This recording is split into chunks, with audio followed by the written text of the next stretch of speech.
C. Penjelasan 1. Pengertian rekreasi jiwa. Menurut pendapat sebagian orang, rekreasi merupakan kegiatan yang bertujuan untuk mencari hiburan atau sekedar untuk melepaskan kelelahan setelah dihadapkan pada sebagian kesibukan dan pekerjaan.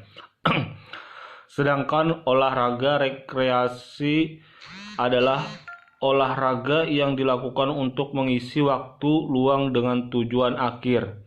A. Rekreasi dari bahasa Latin recre yang secara harfiah berarti membuat ulang, adalah kegiatan yang dilakukan untuk penyegaran kembali jasmani dan rohani seseorang. Hal ini adalah sebuah aktivitas yang dilakukan seseorang selain pekerjaan. Kegiatan yang umum dilakukan untuk rekreasi adalah pariwisata, olahraga, permainan, dan hobi. Kegiatan rekreasi umumnya dilakukan pada akhir pekan. B. Secara umum, rekreasi dapat dibedakan dalam dua golongan besar, yaitu rekreasi pada tempat tertutup atau indoor recreation dan rekreasi di alam terbuka outdoor recreation. C. Kamus Webster mendefinisikan rekreasi sebagai sarana untuk menyegarkan kembali atau hiburan. Rekreasi dapat dinikmati menyegarkan dan bisa pula tanpa membutuhkan biaya. Rekreasi memulihkan kondisi tubuh dan pikiran serta mengembalikan kesegaran. D. Rekreasi adalah kegiatan atau pengalaman sukarela yang dilakukan seseorang di waktu luangnya yang memberikan kepuasan dan kenikmatan pribadi. Sekian dari materi saya. Assalamualaikum warahmatullahi wabarakatuh. Assalamualaikum warahmatullahi wabarakatuh. Perkenalkan, nama ulun Muhammad Rifat Asirri, NPM 19124998. Baiklah, ulun ingin menjelaskan tentang macam-macam rekreasi. Jadi, rekreasi itu menurut pendapat sebagian orang, rekreasi merupakan kegiatan yang bertujuan untuk mencari hiburan atau sekedar untuk melepaskan kelelahan setelah dihadapkan pada berbagai kesibukan dan pekerjaan. Jadi rekreasi di sini ada beberapa macam. Yang pertama, pariwisata. Pariwisata merupakan suatu perjalanan yang dilakukan untuk liburan dan rekreasi, dan juga persiapan yang dilakukan untuk aktivitas ini. Wisatawan biasanya melakukan perjalanan paling tidak sejauh 50 mil dalam kurung 80 km dari rumahnya untuk tujuan rekreasi. Hal tersebut didefinisikan oleh Organisasi Pariwisata Dunia. Yang kedua, olahraga. Olahraga merupakan aktivitas yang dilakukan oleh tubuh manusia, baik itu secara fisik, mental, serta rohani berdasarkan jenisnya. Olahraga terbagi menjadi dua, yaitu olahraga tradisional dan modern. Yang ketiga, permainan. Permainan merupakan aktivitas bersenang-senang yang dilakukan untuk mengisi waktu luang dengan melakukan olahraga ringan yang dapat dilakukan secara individu maupun berkelompok. Ada pemimpin yang dibatasi oleh umur dan ada pula permainan yang tidak dibatasi oleh umur atau dapat dimainkan oleh segala kalangan usia. Yang keempat, hobi. Hobi merupakan rekreasi yang dilakukan dalam waktu luang untuk menenangkan pikiran. Mungkin itu saja dari ulun. Wassalamualaikum warahmatullahi wabarakatuh. Bismillahirrahmanirrahim. Assalamualaikum warahmatullahi wabarakatuh. Perkenalkan, saya Istiqomah NPM 19124764. Di sini saya sebagai pemateri terakhir yang menjelaskan pandangan Islam tentang rekreasi jiwa. Secara umum, pandangan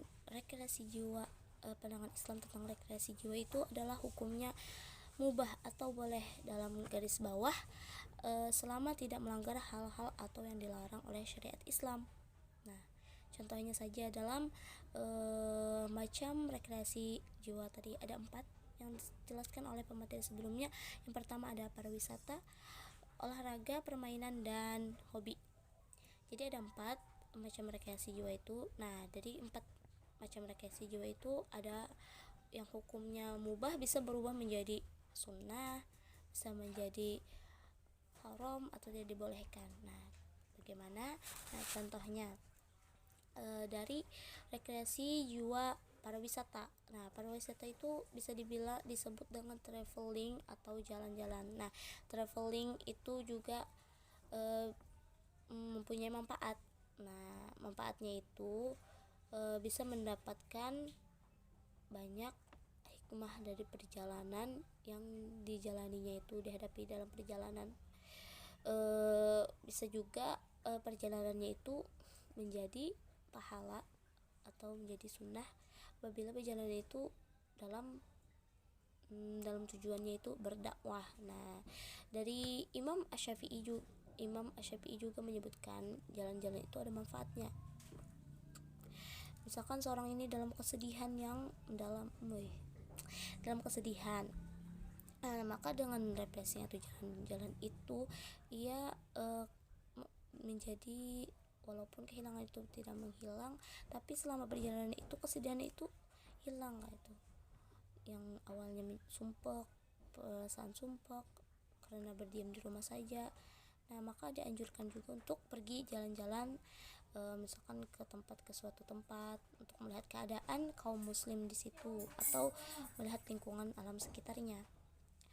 Kedua, akan bisa memunculkan ide-ide yang sering berinteraksi dengan orang. Nah, dengan rekreasi jiwa pariwisata itu bisa juga menimbulkan ide-ide, itulah manfaatnya, tapi juga mempunyai dampak negatifnya. Contohnya dalam pariwisata perjalanan jalan itu, yang pertama pemborosan harta. Jika dalam rekreasi jiwa jalan-jalan itu tidak mengundang manfaat apapun, sedangkan ia banyak mengeluarkan harta dalam perjalanan tersebut, apalagi dalam perjalanan itu bertujuan kepada maksiat, maka hukum perjalanan itu berubah menjadi haram. Yang kedua, olahraga. Olahraga sebenarnya adalah hukumnya boleh, apalagi untuk kesehatan jasmani kita juga dianjurkan untuk berolahraga.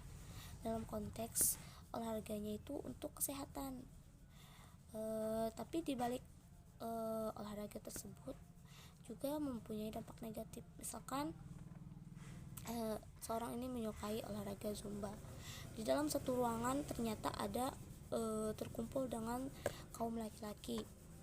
Nah, yang awalnya hukum zumba, olahraga tadi dibolehkan, tetapi jika di dalam sana ada terkumpul laki-laki dan ia membuka auratnya, maka hukumnya itu menjadi haram karena membuka auratnya. Sebagaimana muslimah yang baik itu berkewajiban untuk menutup auratnya. Yang ketiga, ada permainan. Permainan juga seperti hiburan untuk seorang manusia, maka itu hukumnya diperbolehkan selagi ia tetap mengingat waktunya. Jika seorang itu kecanduan dengan permainan game, misalkan di handphone, permainan game PUBG apapun itu, jika ia terlalu kecanduan dalam permainan itu dan melewatkan sholatnya atau panggilan dari Allah SWT, maka hukum permainan itu menjadi haram. Yang terakhir, hobi. Nah, hobi juga termasuk rekreasi jiwa. Misalkan hobi menulis, hobi membaca, hobi jalan-jalan. Nah, hobi itu diperbolehkan diaplikasikan selama tidak melanggar syariat Islam. Contohnya suka jalan-jalan, suka duduk-duduk di kafe-kafe. Nah, misalkan dia suka hobi di situ, sebenarnya diperbolehkan, apalagi dalam berkumpul-kumpul teman itu mengundang dengan kebaikan atau silaturahmi, diskusi contohnya, atau membahas ilmu, maka hukumnya itu diperbolehkan atau malah disunahkan jika forumnya itu baik. Tapi berbalik lagi tentang dampak negatifnya juga mempunyai. Misalkan ia tidak mengingat waktunya, ia niatnya tidak baik, atau tidak ada mengundang manfaat apapun dalam hobinya tersebut, maka hukumnya tidak boleh, malah bisa mengundang haram. Nah, sebagaimana disebutkan di makalah kami, dampak negatif dari rekreasi itu ada pemborosan harta, pembuangan waktu, dan bisa mengundang melupakan Allah SWT. Yang terakhir, perbuatan sia-sia. Nah, jadi dalam pandangan Islam tersebut pun ada dua macam, yaitu manfaat atau dampak positif dan dampak negatifnya. Mungkin hanya itu yang dapat saya sampaikan. Terima kasih. Wassalamualaikum warahmatullahi wabarakatuh.